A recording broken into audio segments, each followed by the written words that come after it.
अगर आप मेरे एक भी वीडियो मिस करना नहीं चाहते तो मेरे YouTube channel EUS media production की होम पेज पे जाके सब्सक्राइब कर दे और बाजू में दिए गए बेल आइकॉन पे भी क्लिक करके मेरे चैनल की नोटिफिकेशन को ऑन कर दे।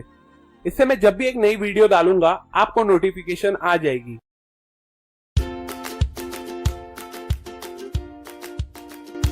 हेलो फ्रेंड्स, अप्रैल और मई मंथ का वेट ऑलमोस्ट सभी स्टूडेंट्स करते हैं क्योंकि ये पीरियड समर वेकेशन का होता है।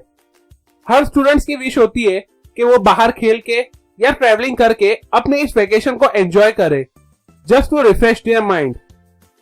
बट इस एंजॉयमेंट से पहले उन्हें एक टेंशन भरे फेज से गुजरना पड़ता है। जैसा कि आप जानते हैं कि मार्च का मंथ शुरू हो चुका है और ऑलमोस्ट सभी स्कूलों में फाइनल एग्जाम स्टार्ट होने वाले होंगे। कोई स्टूडेंट्स को बोर्ड एग्जाम का टेंशन होगा, किसी को हाई परसेंटेज स्कोर करने का टेंशन, तो किसी को डिफिकल्ट सब्जेक्ट में अच्छे मार्क्स लाने का टेंशन होगा। इन शॉर्ट, अभी हर स्टूडेंट्स का एम यही होगा कि वो किसी तरह इस एग्जाम पीरियड में सक्सेसफुल हो जाए।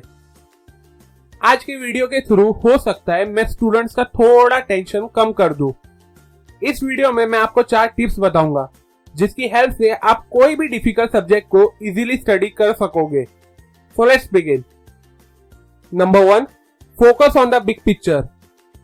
किसी भी कॉन्सेप्ट को याद करने के लिए या समझने के लिए जरूरी नहीं है कि आप एक रट्टू पोपट बन जाए।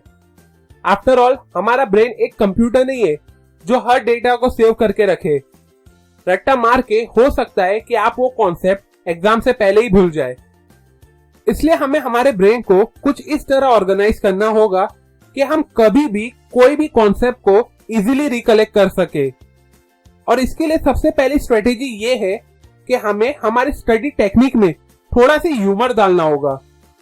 कॉन्सेप्ट को रट्टा मारने की जगह उसे फन और मस्ती के साथ समझना चाहिए ताकि वो कॉन्सेप्ट लाइफ टाइम तक याद रह सके। एग्जाम्पल, एक बार स्कूल में टीचर ने मुझे पीरियोडिक टेबल याद करने को कहा था और सच बोलूं तो मैं सुबह से शाम तक रट्टा मारता था ताकि वो पीरियोडिक टेबल मुझे याद हो जाए, लेकिन नहीं हो पाया। फिर मैंने उसे थोड़ा मस्ती के साथ याद करने की कोशिश की। मैंने हर कॉलम को एक फनी एक्रोनिम और हिंदी सेंटेंस के साथ याद किया। जैसे कि कॉलम 1 को कुछ इस तरह याद किया, हाइड्रोजन, लीना के आरबीसी में फ्रेग्रेंस। कॉलम 2 को कुछ इस तरह याद किया, बेटा मांगे कन्या सुंदर, बाप रोए।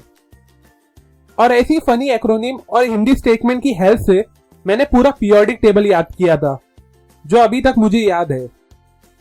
दूसरी स्ट्रेटेजी ये है कि हमें सब्जेक्ट से रिलेटेड हर इंफॉर्मेशन को एक दूसरे से कनेक्ट करना चाहिए। इंफॉर्मेशन जो हमें लेक्चर में मिली हो या किसी दोस्त ने समझाई हो या किसी नोट से मिली हो, क्योंकि इसी रूट ऑफ इंफॉर्मेशन और टेक्निक को बार बार रिवाइज करके वो कॉन्सेप्ट हमें ज्यादा दिन तक याद रहेगा। Number 2, find what works for you. मेरी क्लास के सबसे स्कॉलर बच्चे की एक यूनिक आदत थी। वो कभी भी मैथ्स के प्रॉब्लम को सॉल्व करके प्रैक्टिस नहीं करता था, बस 2-3 बार वो सम पढ़ता और उसे वो सम समझ में आ जाता। और इंटरेस्टिंग बात ये थी कि उसे मैथ्स पेपर में हमेशा अच्छे मार्क्स मिलते। बट अगर सेम टेक्निक को मैं यूज करता तो शायद मैथ्स में अच्छे मार्क्स स्कोर नहीं कर पाता, क्योंकि ये टेक्निक सिर्फ उसी के लिए काम करती थी और यू कैन से ये टेक्निक सिर्फ उसी को सूट करती थी। मेरे लिए जो टेक्निक काम करती थी वो थी रेगुलर प्रैक्टिस ऑफ सम, ताकि मैं अपनी सिली मिस्टेक को जान सकूं और एग्जाम में उसे अवॉइड कर सकूं। कोई स्टूडेंट हिस्टोरिकल डेट याद रखने में एक्सपर्ट होते हैं तो किसी को हर फॉर्मूला याद होता है। कोई ग्रामर में एक्सपर्ट होता है तो कोई ऐसे राइटिंग में। But it's okay, we all are different. हमें बस उस टेक्निक को मालूम करना है which work best for us. Example, पहले स्कूल में हर कॉन्सेप्ट को एक्सप्लेन करने के लिए ब्लैक बोर्ड का यूज होता था। कई बार टीचर को कोई कॉन्सेप्ट डीप में एक्सप्लेन करना हो तो वो बोर्ड पे फिगर या ड्राइंग भी बनाते थे। बट अब सिनेरियो कुछ अलग है। आज ज्यादातर स्कूल में पावर पॉइंट और प्रोजेक्टर की हेल्प से कॉन्सेप्ट को एक्सप्लेन किया जाता है। ड्राइंग बनाने की जगह एक्चुअल फोटो दिखाई जाती है, क्योंकि ह्यूमन माइंड की टेंडेंसी है कि उसे रियल और एक्चुअल देखी हुई चीजें ज्यादा दिन तक याद रहती है। एक और टेक्निक ये भी है कि हम उस कॉन्सेप्ट को अपने फ्रेंड के साथ शेयर कर सकते हैं, क्योंकि जब हम वो टॉपिक अपने फ्रेंड को समझाते हैं तो हमारा कॉन्सेप्ट और क्लियर हो जाता है और अपने फ्रेंड को दिए हुए एग्जाम्पल हमें ज्यादा दिन तक याद रहते हैं। Number 3, get some feedback on your understanding. कोई भी कॉन्सेप्ट को समझने के लिए और याद करने के लिए बहुत से तरीके हैं, बट सबसे जरूरी बात यह है कि हमें वो कॉन्सेप्ट अच्छे से समझ में आना चाहिए। इसलिए हमें हमारी लर्निंग और अंडरस्टैंडिंग का टाइम टू टाइम फीडबैक और रिव्यू लेना चाहिए। शायद इसी वजह से स्कूल में हर 3 महीने पे यूनिट टेस्ट और हर 6 महीने पे सेमेस्टर होता है, जस्ट टू चेक कि स्टूडेंट्स को सिलेबस कितना समझा। डिफरेंट सब्जेक्ट के लिए आप अलग अलग तरीके के फीडबैक स्टाइल यूज कर सकते हो।